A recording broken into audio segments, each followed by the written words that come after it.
about communication and teamwork. You see a lot of the other teams, they're playing off a lot of individual skill.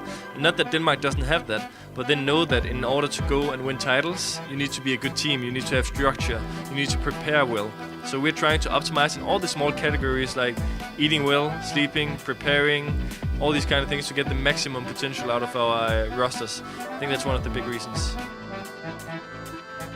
I think it's part of the culture within Denmark that yes, you can have a lot of raw skill, yes, you can have all the abilities you want as a Counter-Strike player, but if you don't have the mental side of it as well, if you can't conduct yourself well, if you can't behave on a team, if you can't be a great teammate, then you really don't have a place within the top scene of Danish Counter-Strike. And I think some of those names, Sonic, Ave, Wim for that matter, they showed us back in the days that that's what needed to be some of the best within the world. So yes, they've been great role models, yes, they've been great examples of what we want to achieve, and I think it's great to still have them around. I think there's actually quite a lot of things that separates Denmark from a lot of the other countries. First of all, I think like heritage. If you look at some of the names that's still within Counter-Strike, like Sonic, before that Ave, like these kind of leader, father figures who has been one of the biggest names in the previous versions of Counter-Strike, is still providing their information, sharing their experiences to younger players. So in that way, I feel like we've been having a quick learning curve. Got so much work on his hands, gets the first one, gets the second one, gets the third one, 2 versus 1, oh, amazing from Zonic. That's 4 from Zonic, 1 more remaining. And he's gonna peek out and he's gonna win it! What an absolutely amazing round! The Counter-Strike scene in the early 2000s were a bit of a jungle, I would say. We had many clans, and I think that we had some of the top clans in the world. Spirit of Amiga is by far one of the most known. We had a lot of teams who were based in different parts of Denmark. Usually they came from the same area mostly, but it was quite hectic. But there was no doubt that countries like Sweden and the United States of America were the top dogs of the Counter-Strike scene back then. But we tried to follow. I went to the first major in Counter-Strike history at DreamHack Winter. And that was a crazy ride because we participated in the BIOC, Bring Your Own Computer. And I traveled with my monitor, my PC, all the way from like the bottom of dark Denmark, Jutland, and all the way to the top of Sweden. It's coming up from some underground sport, and now it's pretty mainstream. Everyone in Denmark knows what Astralis is today.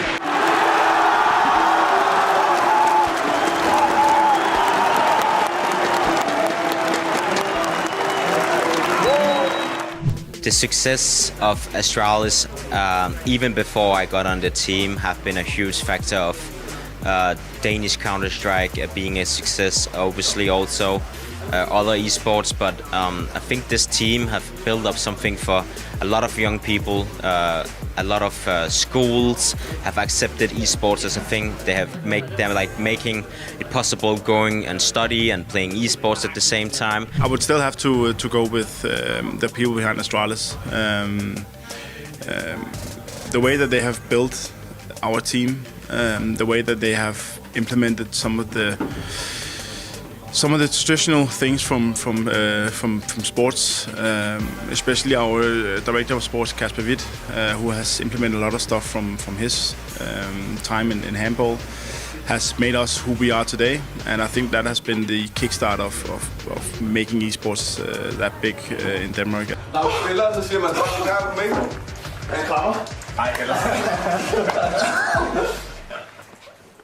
The Danish community, they really love playing Counter-Strike and in general just love esports.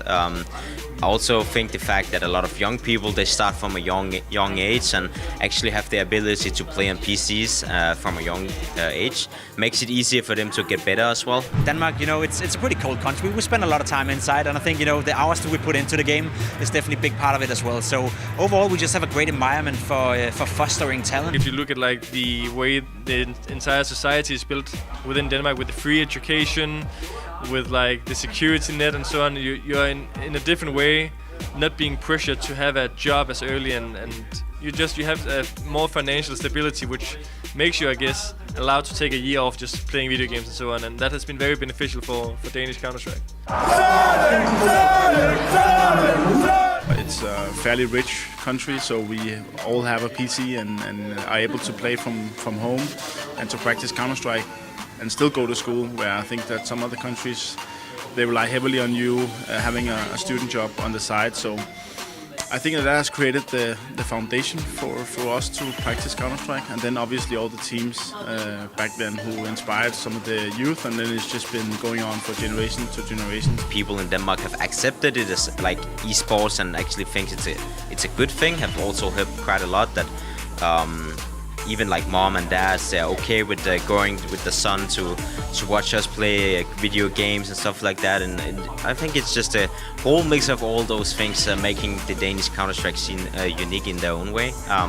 I've talked with a lot of other pros, and they have said that they really wish that their country would be like this, like accepting esport and actually supporting it, and broadcasting it to the whole country and stuff like that.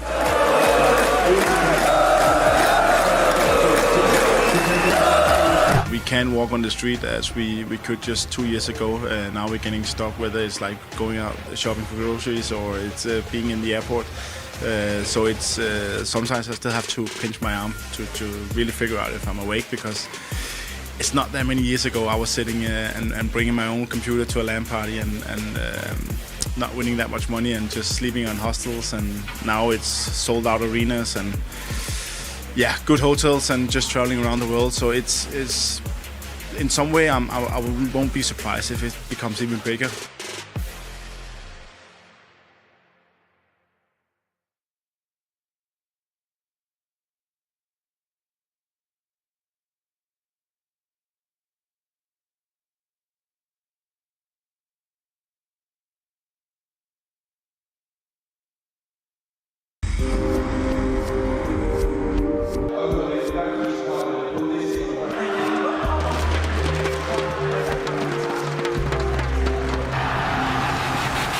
I think the talent is very visible at the Danish school system, and especially after that, you can see that esports has become an integrated part of the school system.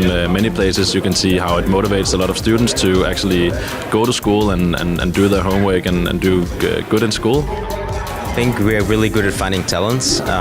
There's been a lot of experienced players who's been willing to take gambles on talents, even like me back in the days. So I think the fact that people are trying to find talents and make them even better, and slowly building up a system like that, we have been really good at, and doing it for years now as well. The hardworking people who's putting in all the extra hours, and who has been helping to get like a common understanding about what esport is and what CSGO is, and how we can actually use esports, no matter the game, pretty much to help improve and develop our young talent in the school.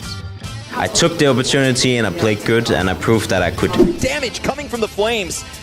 Stewie's lucky to be alive, and Magisk wants to hunt him, but does he anticipate twists this close? On the other side of smoke, excellent flash! Top player as well back in the days, so yeah, I'm just like many other Danish players, being a talent and given a great chance and actually taking it.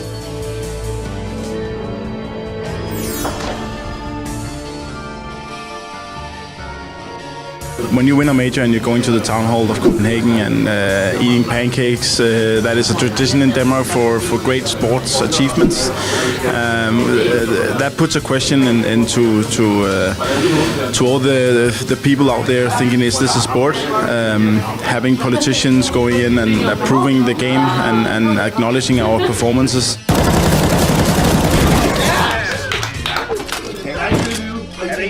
The Astralis guys, they are definitely role models. It's also something that has helped, but I would say that the biggest credit, if you look away from our results and our performances, I think that will go to the people behind Astralis.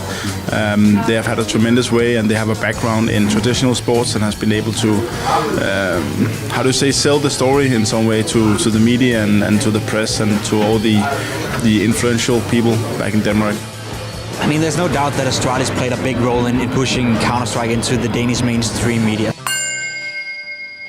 There's an ancient saying, when you are low on utility, allow the smoke to clear, and only then can you bunny hop to victory.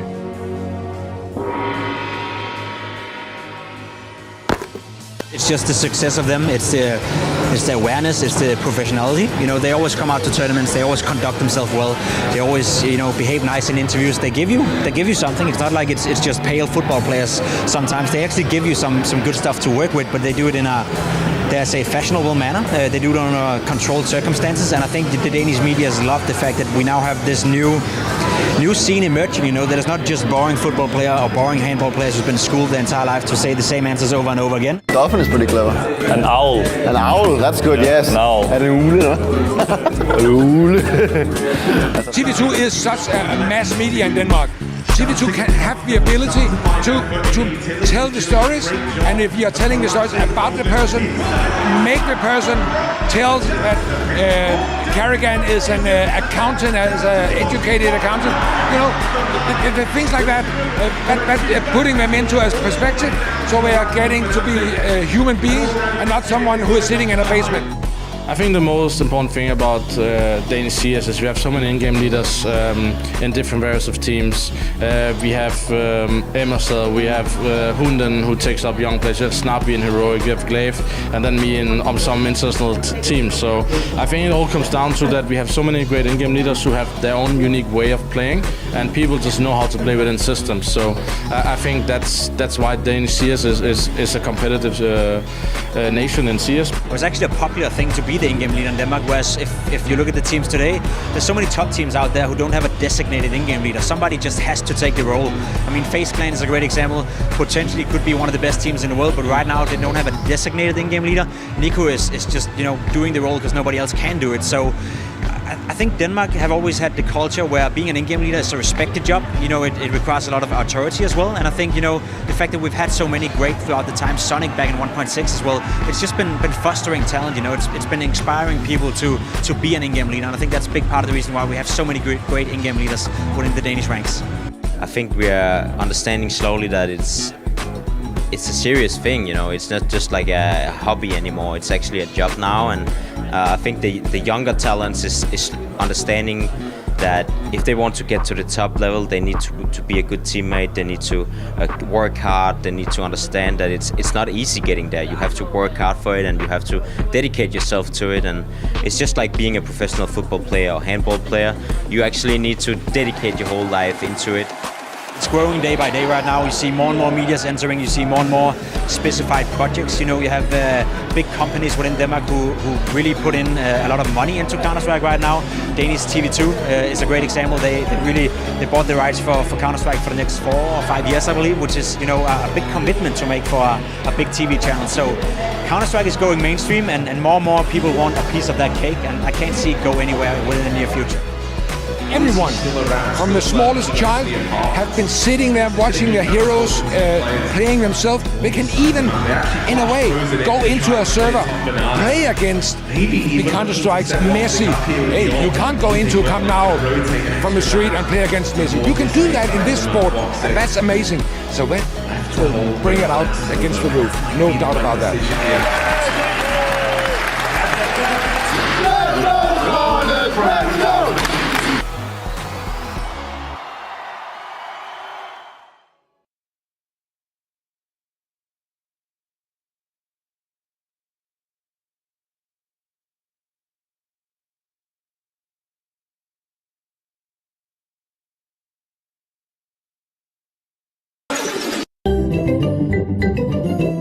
I'm Peppa Pig.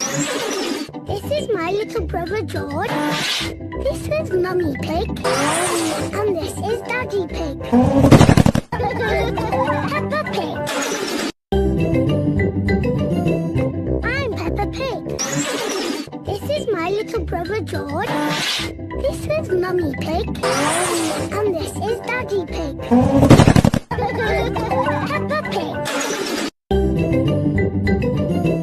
I'm Peppa Pig. This is my little brother George.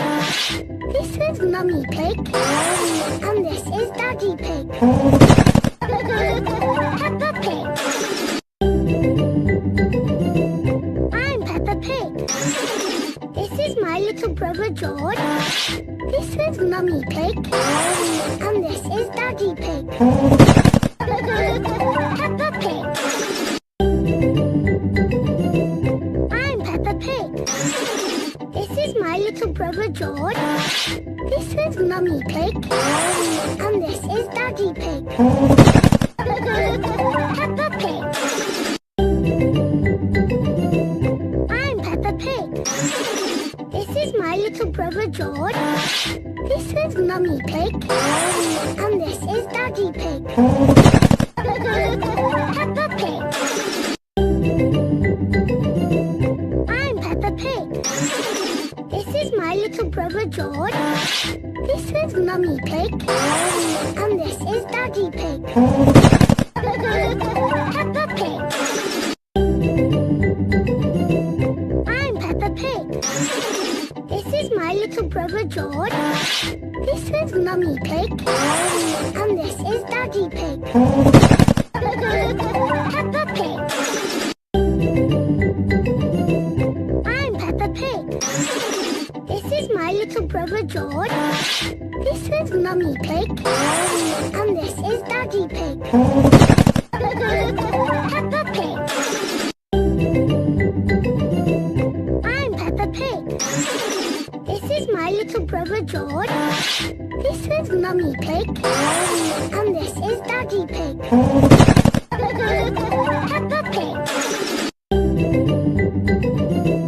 I'm Peppa Pig. This is my little brother George. This is Mummy Pig.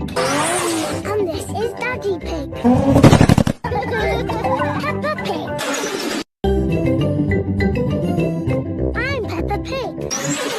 This is my little brother George. This is Mummy Pig.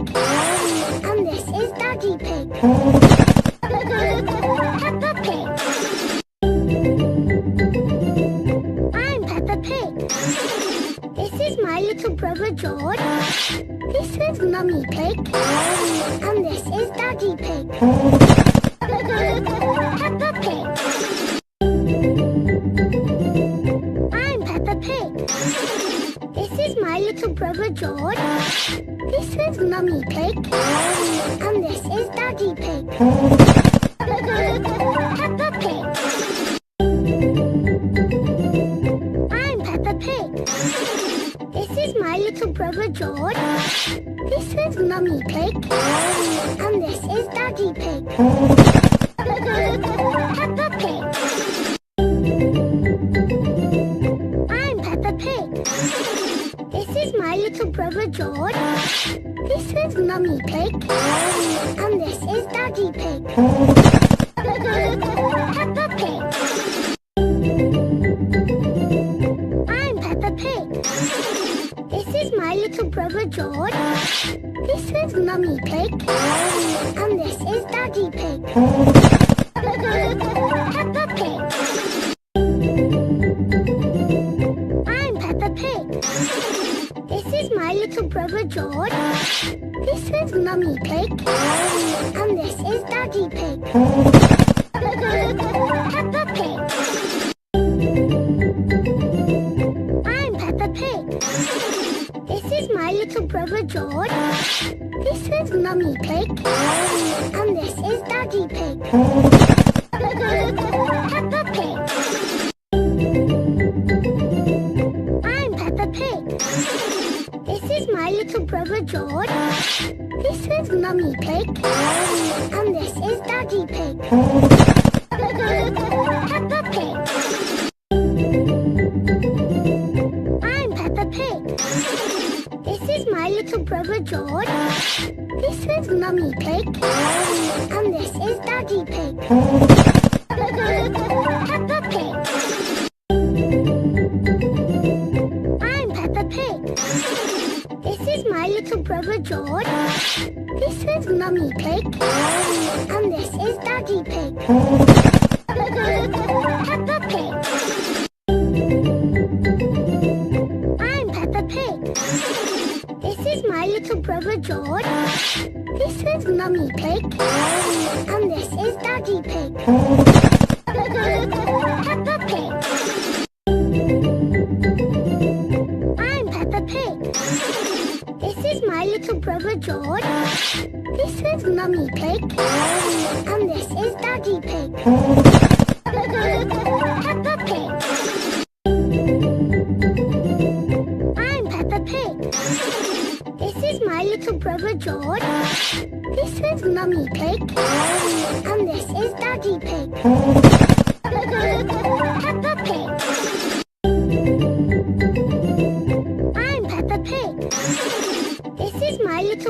George. This is Mummy Pig. And this is Daddy Pig. Peppa Pig. I'm Peppa Pig. This is my little brother George. This is Mummy Pig. And this is Daddy Pig.